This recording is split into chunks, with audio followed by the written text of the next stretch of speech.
अब धुंधली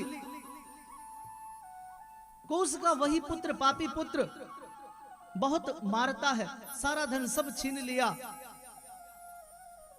और नारायण इस बात को सदा याद रखें कि जैसा कर्म हमने किया है वह हमारे आगे जरूर आएगा।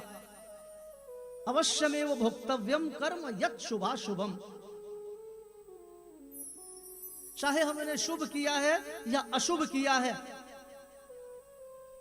उसका फल हमें अवश्य भोगना पड़ेगा। कई बार हम मन में प्रसन्न हो जाते हैं कि हमने अपनी चालाकी से उसका बुरा कर दिया।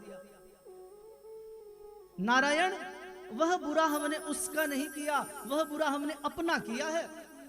क्योंकि आदमी को मिलता वही है जो उसने किसी को दिया है। अवश्य मिलेगा कि आज ही श्रद्धेय प्रेमानंद जी महाराज का श्रवण किया तो एक छोटा सा दृष्टांत वह सुना रहे थे कि एक आदमी जिसने एक गुप्त पाप किया, किसी की कन्या का हरण किया, उसे कुछ दिन अपने पास रखा और बाद में उसे भय हुआ कि क्या होगा, कहीं पकड़ा गया तो क्या होगा। ऐसी बात मन में आई तो उसे कुछ दिन अपने पास रख के बाद में उसकी हत्या कर दी और किसी को पता नहीं लगे उसे मारकर वहीं दबा दिया, अपने घर में ही दबा दिया। क्योंकि वह कन्या बहुत दूर की थी, किसी को पता भी नहीं लगा, उसका पाप छुप गया, किसी ने नहीं देखा। 10 वर्ष बीत गए, समय सारा अच्छा जा रहा था, तो कहीं ना कहीं मन में यह था कोई बात नहीं, कर दिया तो कर दिया। आज संयोगवश क्या हुआ, एक दिन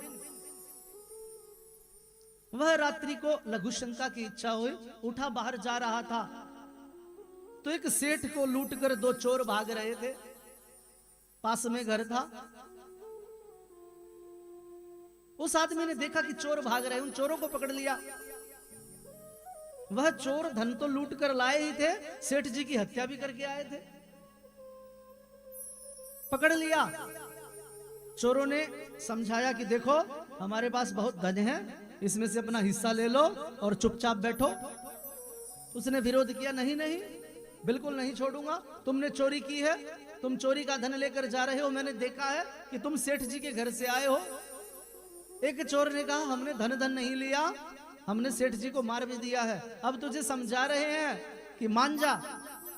वह नहीं माना तो चोरों ने उसे ही पकड़ लिया और जोर जोर से चिल्लाना शुरू कर दिया। सारी जनता इकट्ठी हो गई, पुलिस आई और ऐसी स्थिति बनी कि चोरों ने ऐसा अभिनय किया कि हम तो यहां से जा रहे थे कि हमने देखा कि ये सेठ जी को मार रहा था, धन लेकर भाग रहा था, उसे ही चोर बना दिया। कई बार ऐसा भी होता है कि चोर दूसरे को चोर बना देता है, कि कई बार बेचारा इनोसेंट आदमी भी फंस जाता है। अब वो यहां पर तो उसने गलती नहीं की थी, जज ने मृत्यु दंड दे दिया, लेकिन जज साहब के मन में आया कि यार यह आदमी इतना रो रहा है। उसे बुलाया, पूछा कि इतना क्यों रोते हो, रोकर फिर से सारी बात बताई कि जज साहब समझ गए कि वास्तव में इसने अपराध नहीं किया है। तो फिर पूछा कि देखो मेरा कर्तव्य है कि मैं जो साक्ष्य मिलते हैं उसी के हिसाब से दंड विधान करता हूं, और वह सारे सबूत तुम्हारे खिलाफ हैं, सब तुम्हारे अगेंस्ट है, तो मृत्यु दंड तो तुम्हें देना ही पड़ेगा। लेकिन तुम बताओ कि क्या वास्तव में तुमसे कोई ऐसा अपराध हुआ कि जिसके बारे में किसी को नहीं पता, कि तुमने कोई ऐसा छुपा हुआ अपराध अवश्य किया है? कि मेरा मन कहता है कि ऐसा नहीं हो सकता कि मैं किसी निरपराध को दंड दूं। तो उसने सारी घटना बताई। इसीलिए अवश्यमेव भोक्तव्यम कर्म यत् शुभाशुभम। किसी का बुरा करके कोई यह न सोचे कि किसी ने नहीं देखा, किसी को पता नहीं लगा। धुंधुली ने यह पाप किया था, उसकी सजा उसके आगे आई, कुएं में कूदकर जान देनी पड़ी। अब गोकर्ण जी महाराज सोच रहे हैं कि पिताजी तीर्थ यात्रा पर चले गए, और माता जी चल बसी। अब समझदार आदमी वही है, कहते कि घर में जब आग लग जाए तब कुआं थोड़ी खोदा जाता है। न कूप खननम युक्तम प्रदीप्ते वन्यना गृहे, कि पानी की व्यवस्था तो पहले रखोगे। कि आदमी वही है जो आते हुए खतरे को दूर से भांप ले, कि देख लिया भैया मेरा नंबर है। गोकर्ण जी महाराज तीर्थ यात्रा पर निकल पड़े और वहां पर पापी धुंधुकारी अपनी कर्म गति के अनुसार वैश्याओं के हाथ से मरा। बड़ी दुर्गति हुई, मरकर प्रेत बना। वहां पर किसी ने गोकर्ण जी महाराज को बताया कि तुम्हारा भाई तो कि इस प्रकार से देहावसान हो गया, चल बसा। तो गया जी में पिंडदान श्राद्ध आदि किया और आए। जब अपने घर आए, रात को सोए, तो अनेक तरह के दृष्टांत हुए। कभी कोई पशु के रूप में दिखाई दे, कभी पक्षी के रूप में, लेकिन बोल नहीं पाए। अभिमंत्रित जल गोकर्ण जी ने लिया, उस पर छोड़ा तो वह बोल पड़ा, अहम भ्राता त्वदीयोस्मि धुंधुकारीति नामतः, कि हे भाई मैं तुम्हारा भाई धुंधुकारी हूं। स्वकीय नेव दोषेन ब्रह्मत्वम नाशितम मया, कि मैंने अपने ब्रह्मत्व का नाश अपने ही पाप कर्मों से किया है। कि आदमी को पछतावा तो होता है, ऐसी बात नहीं है कि जब हम कोई गलत काम करते हैं तो उस समय हो सकता है पछतावा ना हो, लेकिन एक समय आता है कि हर आदमी को अपनी की हुई गलती पर पछताना पड़ता है। ऐसा नहीं हो सकता कि हम खट्टा खाएं और खट्टी ढकार न आए। तो कर्म की गति पछताने पर आदमी को विवश करती है। अपनी कमियां बता रहा है, अपने दोष बता रहा है।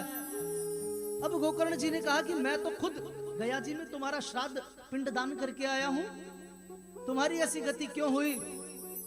धुंधुकारी ने कहा कि मेरे पाप इतने हैं कि तुम 100 बार जाकर गया में मेरा पिंडदान श्राद्ध करोगे तो भी मुक्ति नहीं होगी।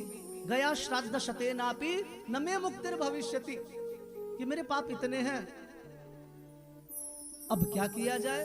प्रातः काल सूर्योदय प्रार्थना कर गोकर्ण जी महाराज ने भगवान सूर्य से मुक्ति का उपाय पूछा। उपाय मिला, श्रीमद् भागवतान मुक्ति सप्ताहे वाचनम कुरु, इन्हें श्रीमद् भागवत का श्रवण कराओ। कि देखिए धुंधुकारी पापी था, गोकर्ण जी ज्ञानी थे, धर्मात्मा थे। अब गोकर्ण जैसे महात्मा हो तो देवता भी, भगवान भी आकर उपाय बताता है। कई बार हमारे मन में शिकायत रहती है कि हमारा ये काम क्यों नहीं बनता, हम भी बड़े श्रद्धावान हैं, हमें भगवान क्यों नहीं मिलते, हमारे साथ ऐसा क्यों नहीं होता, मेरे साथ ही ऐसा क्यों। तो नारायण इस बात को समझें कि मैले बर्तन में डाली हुई चीज कभी भी स्वच्छ नहीं हो सकती। हमें इस मन रूपी आंगन को बुहारना पड़ेगा, इसे स्वच्छ करना पड़ेगा। कई बार गाते हुए सुनते हैं महात्माओं को कि हमने आंगन नहीं बुहारा, कि इस चंचल मन को, इस अपवित्र मन को पवित्र नहीं किया तो भगवान कैसे आएंगे? बोले वृंदावन बिहारी लाल की जय। हमने आंगन नहीं बुहारा, चंचल मन को नहीं संवारा, कैसे आएंगे भगवान, कैसे आएंगे भगवान। तो हमने आंगन नहीं बुहारा, चंचल मन को नहीं सवारा, कैसे आएंगे भगवान, कैसे आएंगे भगवान। हमने आंगन नहीं बुहारा, चंचल मन को नहीं सवारा, हमने आंगन नहीं बुहारा, चंचल मन को नहीं सवारा, कैसे आएंगे भगवान, कैसे आएंगे भगवान, कैसे आएंगे भगवान, कैसे आएंगे भगवान। वृंदावन बिहारी लाल की।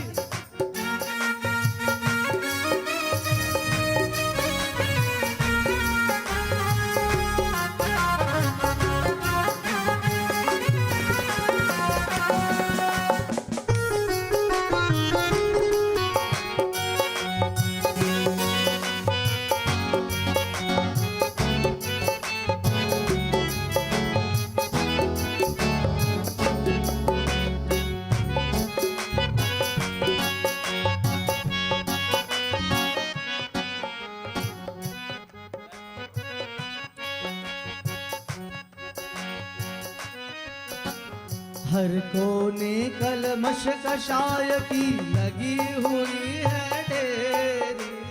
हर कोने कलमश निशाय की लगी हुई है डेरी। संत कहते हैं कि पाना तो तुम भगवान को चाहते हो, लेकिन तुम्हारे मन में कितना कलमश भरा हुआ है, कभी सोचा है? हर कोने कलमश कषाय की लगी हुई है ढेरी। हर कोने कलमश कषाय की लगी हुई है ढेरी। नहीं ज्ञान की किरण कहीं भी, हर कोठरी अंधेरी। नहीं ज्ञान की किरण कहीं, हर कोठरी अंधेरी। हो आंगन चौबारा अंधियारा, आंगन चौबारा अंधियारा। कैसे आएंगे भगवान, कैसे आएंगे भगवान। अपने आंगन नहीं बुहारा, चंचल मन को नहीं सवारा। कैसे आएंगे भगवान, कैसे आएंगे भगवान। कमी कहाँ हुई कि तुमने पुकारा तो है, लेकिन कमी कहाँ रह गई, क्यों नहीं आए? हो सच्चे मन से नहीं पुकारा, सच्चे मन से नहीं पुकारा। सच्चे मन से नहीं पुकारा, सच्चे मन से नहीं पुकारा। कैसे आएंगे भगवान, कैसे आएंगे भगवान। कैसे आए नहीं बुहारा, चंचल मन को नहीं सवारा। कैसे आएंगे भगवान, कैसे आएंगे भगवान।